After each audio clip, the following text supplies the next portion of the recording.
आज की इस वीडियो के अंदर हम N8N को लोकल होस्ट करना सीखेंगे। बल्कि सिर्फ लोकल होस्ट ही नहीं, हम आपके N8N के इंस्टेंस को इंटरनेट पर एक्सपोज भी करेंगे। मींस कि हम पूरी टनलिंग का प्रोसेस करेंगे ताकि आपका N8N instance live events, webhook events को इजीली एक्सेस कर पाए। इसी चैनल पर मैंने N8N के लोकल होस्ट की वीडियो थ्रू डॉकर अपलोड की हुई है, लेकिन उसमें कुछ एरर्स होते हैं। मीन्स के वो हैवी लोड होता है, सीपीयू स्टोरेज भी उसमें ज्यादा होती है और उसको सेटअप करना भी बहुत कॉम्प्लेक्स होता है। लेकिन इस वीडियो में हम N8N को थ्रू npm मीन्स Node.js के थ्रू लोकल होस्ट करेंगे और उसी के साथ साथ जो हम टनलिंग परफॉर्म करेंगे वो हम ngrok के जरिए करेंगे। ngrok हमें एक फ्री डोमेन प्रोवाइड करता है। हम उसी डोमेन को अपने लोकल होस्ट के साथ अटैच करेंगे ताकि आपका लोकल होस्ट लाइव इवेंट्स को इजीली एक्सेस कर पाए। ये सारा सेटअप लाइट वेट, इजी और फास्ट है एज कम्पेयर टू डॉकर। इस वीडियो के जितने भी रिसोर्सेज है वो मैं अपनी व्हाट्सएप की कम्युनिटी में प्रोवाइड करता हूँ, जिसका लिंक मैं आपको इस वीडियो की डिस्क्रिप्शन में भी प्रोवाइड कर दूंगा और बायो के अंदर भी दे दूंगा। काइंडली उसको ज्वाइन कर लें। और आपको इस सेटअप में कोई भी प्रॉब्लम आए तो आप डायरेक्टली कमेंट कर दें। मैं मेक श्योर करूंगा कि मैं आप सबके कमेंट्स रीड करूं और proper response. Let's get start. Okay so आज मैं आपको बताऊंगा कि आप कैसे जो है वो N8N को लोकल होस्ट कर सकते हैं totally free using npx and ngrok। So npx जो है वो Node.js का टूल है जो आपको ये फैसिलिटी प्रोवाइड करता है कि आप उस पर होस्ट कर सके N8N को। और अगर इसे कंपेयर किया जाए डोकर डेस्कटॉप के तो ये मेथड काफ़ी लाइट वेट है। और अगर आप चाहते हैं कि आपकी जो कंप्यूटर रिसोर्सेज है वो कम यूज़ हो, फॉर एग्जांपल रैम और स्टोरेज हो रहा, तो ये मेथड आपके लिए बेस्ट है। तो ये मैं आपको स्टेप बाय स्टेप सारी चीज़ें समझाऊंगा, आपने वीडियो एंड तक देखनी है तो आपको समझ आ जाएगी। तो जो हमारा इसमें जो पहला स्टेप है वो है हमने Node.js डाउनलोड करना है। इसके लिए आपने इसकी वेबसाइट पे आ जाना है और यहाँ से आपने विंडोज़ इंस्टॉलर जो है वो डाउनलोड कर लेना है। ये बेसिकली इसका सेटअप है।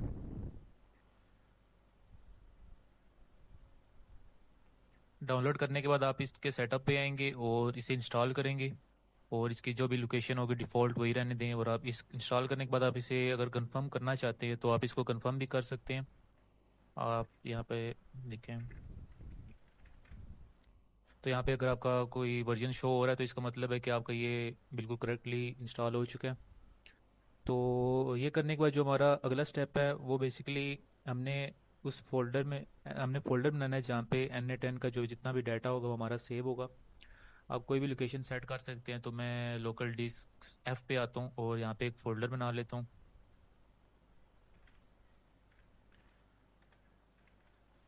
N8N का जो डाटा फोल्डर है ये हमने बनाया और इसके अंदर हम एक और फोल्डर बना लेते हैं जिसका नाम है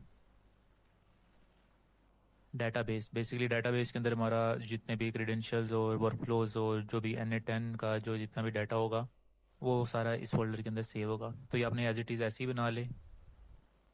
ये करने के बाद जो हमारा नेक्स्ट स्टेप है वो हमने दो फाइल्स बनानी है बेसिकली इस फोल्डर के अंदर, जो फोल्डर हमने जो अभी बनाया है। सो पहले हमने .env फाइल बनानी है।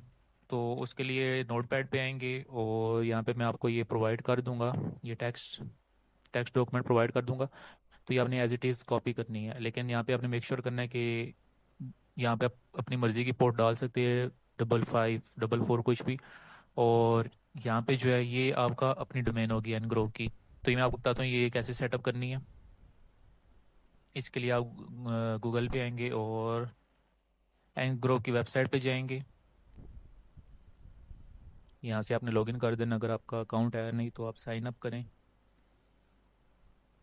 स्क्रॉल डाउन करेंगे तो यहाँ पे आप स्टैटिक डोमेन में देखें, ये आपको डोमेन दी होगी।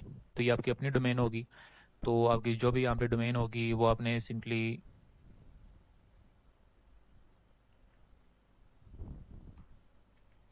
यहाँ पे अपने अपनी वो डोमेन पेस्ट करनी है। और ये जो ये फाइल है ये आपको बनाने की ज़रूरत नहीं है, पर आपकी ये लोकेशन आपकी अपनी होगी। जिस डिस्क में भी आप डालेंगे वही डिस्क यहाँ पे आएगी। तो ये मेक श्योर करने के बाद आपने एज इट इज़ को सेव एज करना है और उसी फोल्डर पे N8N के जो डाटा फोल्डर होगा उसके अंदर आपने इसको सेव करना है। और सेव कैसे करना है, आपने इसको ऑल फाइल सेलेक्ट करके इसका जो आपने नाम रख लेना है वो .env रख लेना है। तो ये सेव करने के बाद जो हमारा नेक्स्ट स्टेप है वो हमने एक और जो है वो फाइल बनानी है। तो सेम डॉट env की तरह हम नोट पैड एक और ओपन करेंगे और ये भी मैं आपको प्रोवाइड करूँगा। बेसिकली ये भी आपने ऐसे ही कॉपी करनी है। यहाँ पे भी जो आपकी अपनी डोमेन होगी आपने वही लिखनी है, और यहाँ पे आप देख लेना जहाँ जहाँ लोकेशन का जो जितना भी डाटा, ये देखिए ये वाला फोल्डर ही आपका अपना होगा, और जहाँ जहाँ भी फोल्डर की लोकेशन है ये आप अपने फोल्डर की लोकेशन डालेंगे। तो ये आपने कॉपी करनी है, और इसको भी आपने जो है वो सेव एज करना है उसी लोकेशन पे जहाँ पे डॉट env की थी। ये भी ऑल फाइल्स करके, तो इसका आप नाम रख लें, ये डॉट बैट फाइल होगी, ये बेसिकली बैच फाइल है। आप इसके बगैर भी यूज़ कर सकते हैं, पर ये मेथड इसलिए अच्छा है कि आपको बार बार जो वो कमांड लाइन ओपन करके नेविगेट करके अपने फोल्डर पे तो सेपरेटली एन ग्रोक और जो है एन10 की कमांड्स रन करने की ज़रूरत नहीं है। आप सिंपल एक ही दफ़ा डबल क्लिक करके ये बैच फाइल ओपन कर सकते हैं। सो इसके बाद जो अगला एक और स्टेप है, रन करने से पहले आपने कमांड लाइन में आ जाना है, ये सिर्फ फर्स्ट टाइम के लिए। तो यहाँ पे आपने ngrok पे देखेंगे कि आपको एक ऑथेंटिकेशन टोकन गिवन होगा। ये आप सबका प्राइवेट होगा और अलग डिफरेंट होगा, तो ये आपने किसी को शेयर नहीं करना। मैं भी ये जो है ये रीसेट कर लूँगा, तो यहाँ से आपने इसको सिंपली कॉपी करना है, और फर्स्ट टाइम के लिए आपने इसको कॉपी करके एंटर कर लेना है, तो ये आपका सेव हो जाएगा। सेव करने के बाद जो है वो हम ट्राई करते हैं जो हमारा चलाने का। तो आपने सिंपली जब भी आप चलाना होगा आपने अपना एन10, तो आपने सिंपली इसको डबल क्लिक करना है। तो ये आप देख सकते हैं कि एक साइड आपका जो है वो ngrok का कमांड लाइन ओपन हो गई है, और एक साइड आपका जो है वो n10 जो स्टार्ट हो रहा है। तो फर्स्ट टाइम के लिए थोड़ा सा टाइम लेगा ये, क्योंकि ये n10 वगैरह को डाउनलोड करेगा थोड़ा। तो ये हम थोड़ा वेट कर लेते हैं जब तक ये हो जाता है। तो ये मैं आपको बता दूं कि आपने बेसिकली आपकी जो है वो ये डोमेन है, आपने इस पे रन करना है n10 को। सो इसको आप कॉपी करके आप टैब में सेव कर लें या कुछ भी, तो जब तक कभी डाउनलोड होता है तो हम थोड़ा सा वेट कर लेते हैं। सो ये आप देख सकते हैं ये प्रोसेस कंप्लीट हो गया। तो अब आप बेसिकली इसको एक्सेस कर सकते हो। तो मैं दोबारा आपको रन करके दिखा देता हूँ। तो रन करने से पहले मैं आपको बता देता हूँ कि इसने क्या सेव किया। तो ये आप देख सकते हैं यहाँ पे इसने n10 का सारा डाटा सेव किया है, और बेसिकली ये सब की सबसे इंपॉर्टेंट फाइल है। इसका आप एक बैकअप भी रख लें, वहाँ पे आप इसको रेगुलरली जितने भी वर्क फ्लोज बना रहे हैं तो इसको आप सेव करते रहें। सो बेसिकली आपने n10 किसी वजह से डिलीट कर दिया है या आप किसी और मशीन में चलाना चाहते हैं, तो आपने बेसिकली ये फ़ाइल इसी लोकेशन पे जब आप सारा सेटअप करके अब ये वाली फ़ाइल जब उस जगह पे पेस्ट करेंगे तो आपके बेसिकली पुराने वर्क फ्लोज और जितना भी डाटा होगा वो वापस आपका आ जाएगा आपके n10 में। आपको बेसिकली दोबारा से वर्क फ्लो बनाने की ज़रूरत नहीं है। तो जब भी आपने आना है n10 को स्टार्ट करना है, तो सिंपली आप बस इसको बैच फाइल को डबल क्लिक करेंगे,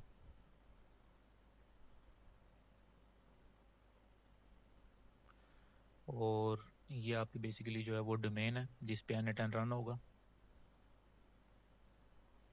इसको आपने सिंपली कॉपी कर लेना है और अपने ब्राउज़र में जाके इसको, तो आप देख सकते हैं n10 जो हमारा स्टार्ट हो रहा है। स्टार्टिंग में ये आपसे साइन इन मांगेगा, तो आप कुछ भी आप अपने क्रेडेंशियल और डाल लें इसमें।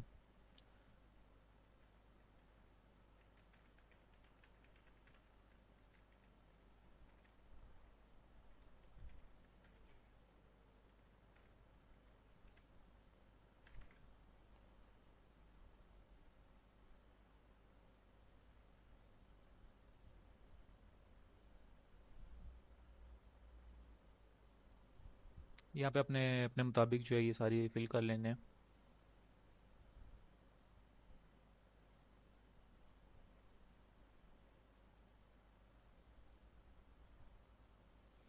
और यहाँ पे आप लाइसेंस की ले लें, अभी भी ले सकते हैं, ये आपको बेसिकली ईमेल कर देंगे, तो आपने पेस्ट करनी होगी, और स्किप कर सकते हो, बाद में आप सेटिंग से भी इसको अवेल कर सकते हैं। तो यहाँ पे आप देख सकते हैं हमारा जो वर्क फ्लो है वो बेसिकली डैशबोर्ड जो शो हो रहा है, तो हमारा रन कर रहा है बेसिकली अब हमारा लोकल होस्ट पे, और हमारा डाटा जितने भी और वर्क फ्लोज सेव करेंगे तो वो हमारे सेव भी रहेंगे। तो हम सिंपल सा एक वर्क फ्लो बना लेते हैं। स्टार्टिंग में लोडिंग में कुछ टाइम लेगा, बाद में ये नॉर्मल हो जाएगा, तो हम वेट करते हैं, और यहाँ पे हम सिंपल सा कोई भी वर्क फ्लो बना लेते हैं।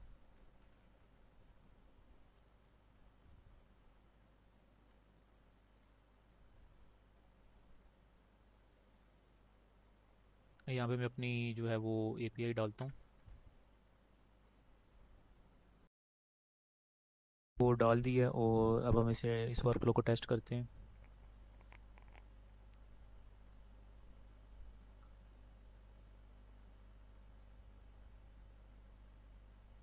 कोई भी मैसेज करते हैं इसे।